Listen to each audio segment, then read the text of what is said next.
सखी बड़ा दिक्कत में बने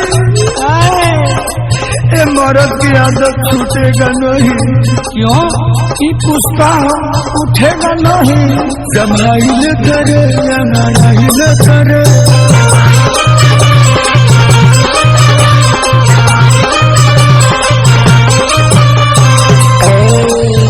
जब बेसी तू खाला तो दवाइल करे।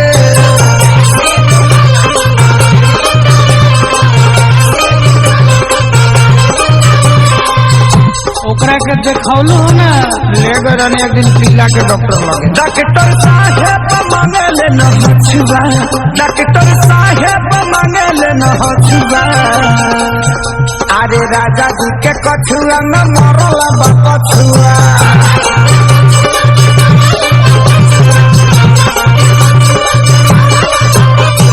राजा जी के कछुआ में मरला बकछुआ।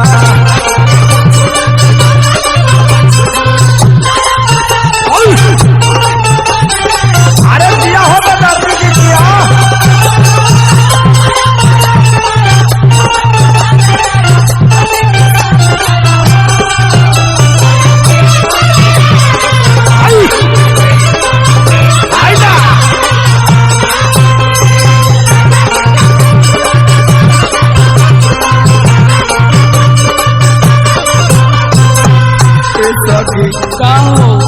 कौनो काम नहीं खे घर में आम नहीं थे।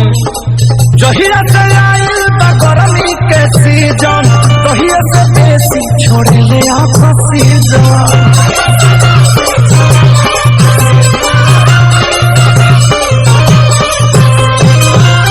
रहल कठिन भइल बा हमारे घर में।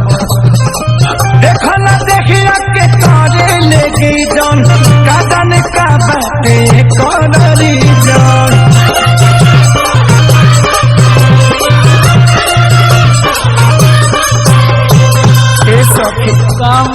न उठता न उठावता अब न उठावे ले कहल कहसबा।